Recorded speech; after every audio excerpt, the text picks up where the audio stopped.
First question for Ryan Dunleavy. Hey, Rashawn, can you hear me? Yes, sir. Thanks for doing this. I've got two for you. Tell us what you did this fall while your teammates are playing. What did you do to stay in shape, and do you think that will hurt you in any regard in terms of it's almost like a season-ending injury where you have to get back in the groove? No, I don't think it'll hurt me at all. Since I first started training, I've been at the same place, MJP in Dallas, Texas, training with Duke Manyweather. He's the O-line coach down there. He trains a lot of pro guys. And so I've just been getting in a lot of work, working on improving, my mobility, my body composition, strength, stuff like that. So it's been really productive. How much did you miss hitting a guy? A lot. It was hard at times.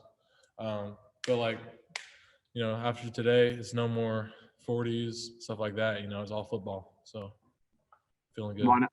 My other question was about your arms. Obviously, a lot's been made of the length. Did you ever think that would be such a talking point? And how sick of you are you tired of hearing it and kind of going out there and proving that they are long enough?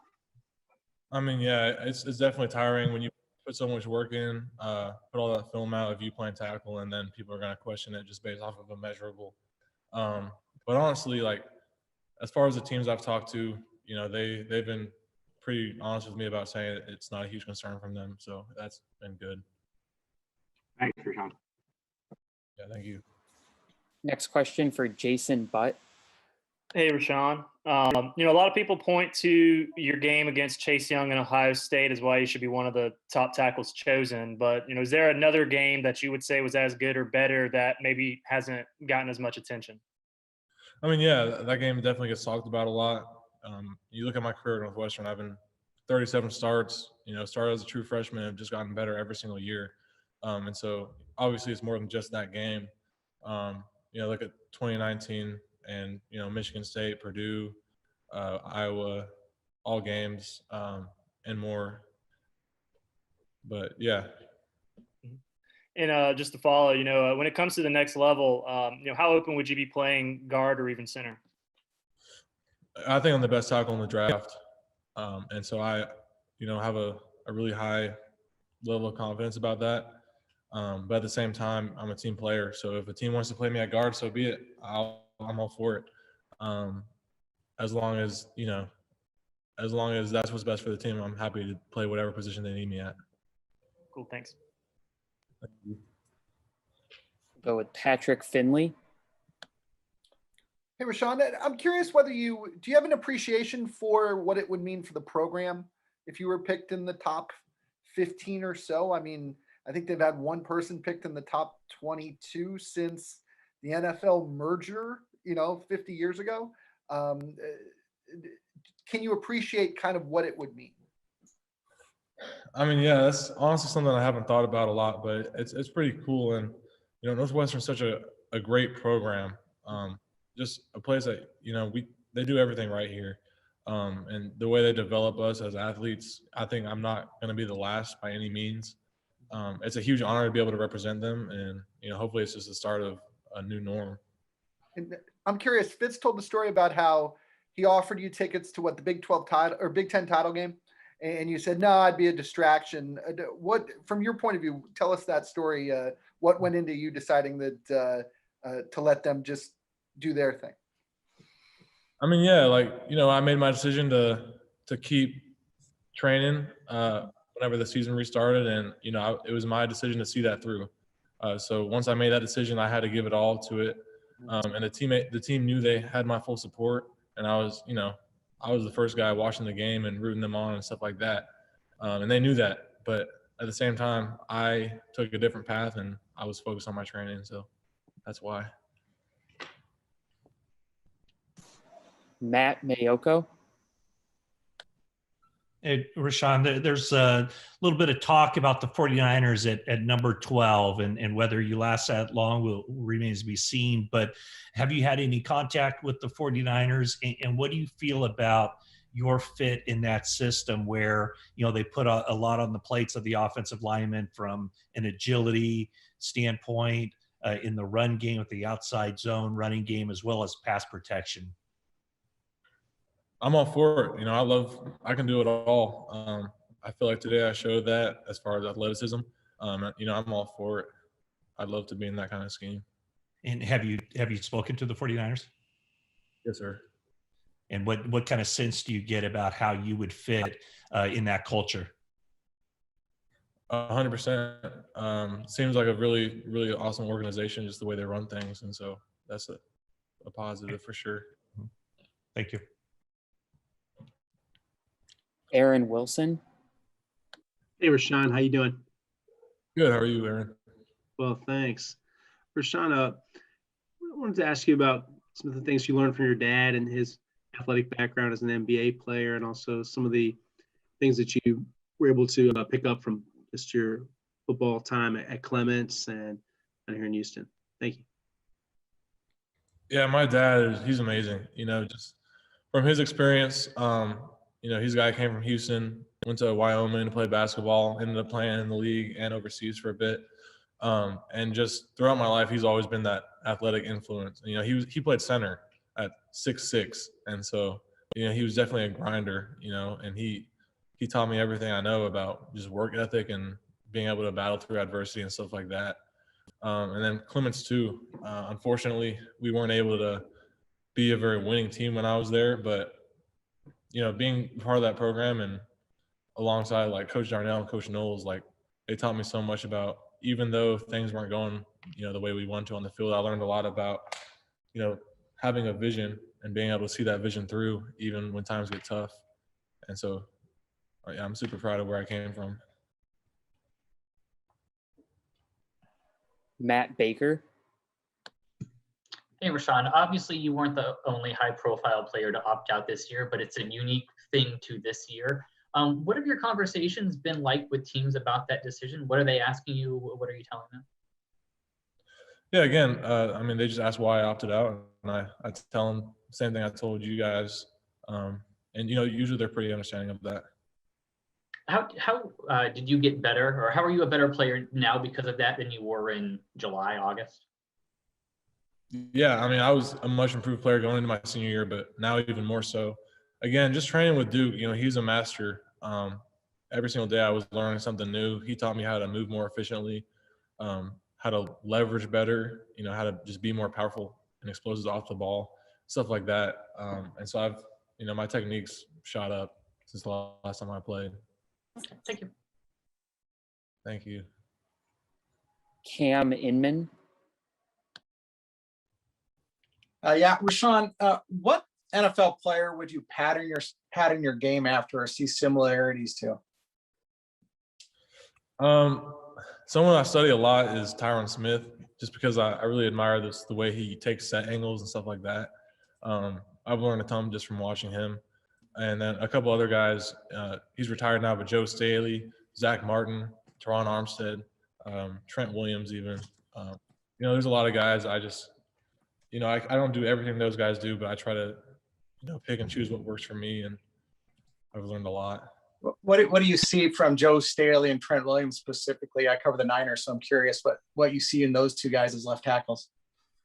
Yeah, Joe's a guy who's kind of like me, maybe not seen as like the prototypical size of a left tackle, and yet he was still extremely effective, and just the way he was able to play. He was a master technician, and then Trent's a freak athlete, who's also an amazing technician, does some awesome stuff with his hands. And so, yeah, those things. Calvin Watkins. Hi, I understand you mentioned Tyron Smith as someone you admire. Have you talked to the Cowboys at all during this process? And if so, what are your thoughts on why Tyron and Zach Martin are such talented offensive linemen? Yeah, again, those guys are just future Hall of Famers, amazing players, amazing technicians. I haven't really talked to the Cowboys yet. But yeah, those guys are, two awesome guys to try to model your game after. Like Zach Martin, me and him are kind of similar sizes, and obviously he plays guard, but watching him be able to kick out the tackle this year was really cool to see. Yeah. Alexis Manzanares. Hi, Rashawn. I hope you're well. Thank you for taking the time to speak with us. You speak highly of your trainer, but Duke also speaks highly of you, and he even compared your mentality to that famous video, excuse me, of Matt Barnes inbounding a pass against Kobe Bryant, where Kobe's like not blinking with the ball in his face, right? And that's obviously a very high compliment to give someone.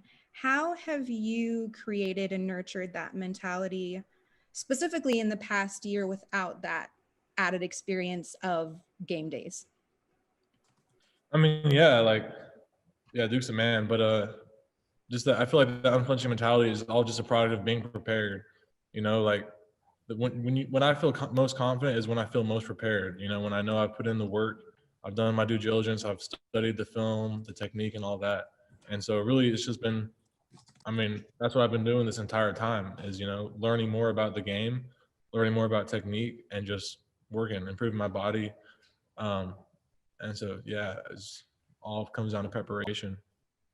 Could you have, I mean, I don't want to assume anything, so the answer seems kind of obvious, but could you have spent that time preparing so deeply if you didn't opt out, or do you think that that can work to your advantage?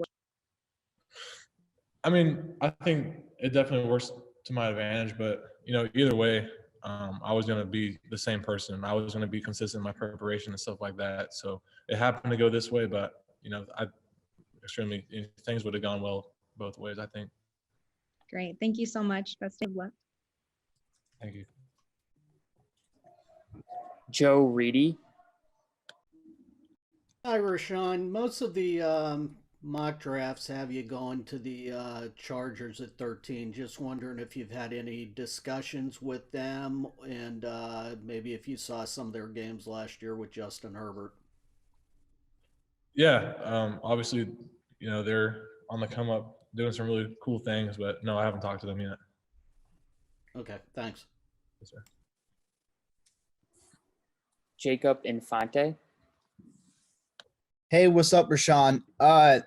You came away with really good numbers, not only in your 40-yard dash, but in your bench press, your 3-cone drill and 10-yard split and stuff like that. So I got to wonder, what's the key for you for maintaining that combination of athleticism without sacrificing any strength and vice versa? I mean, I'd say it comes down to two things: good genes and just hard work. You know, I inherited a lot of athleticism from my dad, I think, and you know, I've just, you know, put in the work to be able to put out numbers like that. Yeah, absolutely. And touching on your athletic traits, I mean, obviously, I'd project that a bit in a zone scheme. Do you feel like you thrive a bit more in that sort of zone situation, or do you feel like it doesn't necessarily matter? Or just, is there a specific blocking scheme you prefer the most? No, there's not. You know, I can do it all. Yeah, absolutely. And just one last follow-up I had here. I mean, the Bears, they're picking at 20. Obviously, you'll probably go higher than them, but just wondering if you've had any discussions with them recently. Yeah, just being able to talk to them a little bit today and, you know, get coached up a little bit by Coach Juan, the CEO. It was nice to, you know, today was kind of my first contact with them, but they were awesome. Absolutely. Thank you. Sure. Steve McGargy. Regarding the decision to opt out, I was just wondering, do you think it made you any more or less prepared specifically for the things you did today and the pro day skills stuff? Did that help you or hurt you, or did it make a difference?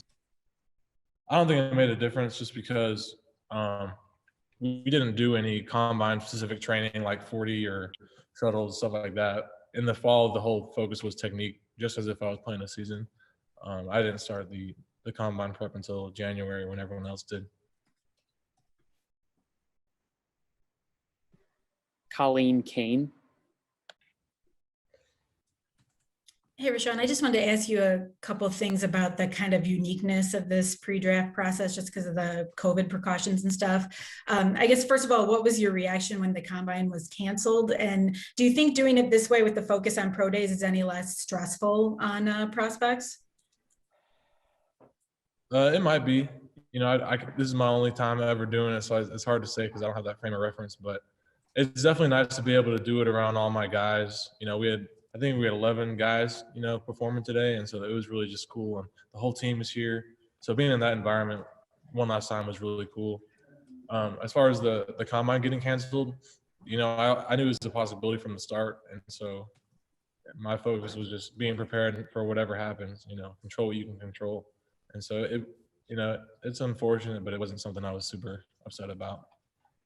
And then just one follow-up, what are the difficulties of doing all the interviews and interactions over Zoom and on the phone with teams?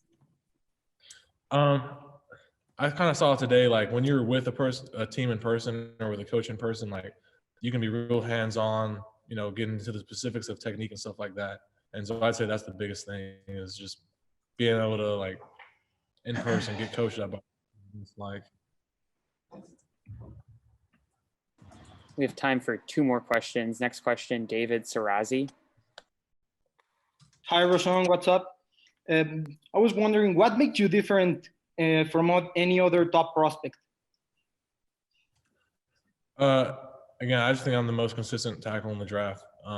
You know, I'm able to win in different ways, but ultimately, you know, I'm consistent. I get my job done. And so that's how, and I just, you know, the way I change up my sets and my technique and stuff like that, not everyone else does. Thank you. Good luck. Thank you, David. And last question for Doug Farrar. Hey, Rashawn, how's it going? Good. Couple questions. First of all, who's your agent? Patrick Collins and Tommy Condon from CAA. Okay. Second question, you knew you were going to get a Chase Young question, but the extent to which you were able to physically dominate him, I mean, there were starting left tackles in the NFL who couldn't do that last year. I mean, you knew what kind of challenge that was going to be, and you certainly met it. Was there a specific mindset that you went into in that game? Certain things you did technically with leverage that because, you know, pushing him outside of the tackle box, you know, 5 yards was pretty impressive. Thank you. I mean, yeah, my mindset was just, you know, everyone says this is the best guy, so I'm going to go out there and show them that I am, you know. And so I did all my same normal film study and preparation, and I just had a plan of attack, you know, for the player he is. Quick follow-up. Was there another guy who was as or more challenging than Chase Young? I'd say Zach Bond and AJ from Iowa were also really good players. Thanks. Awesome. Thanks, Rashawn. Yes, sir. Thank you so much for having me, guys.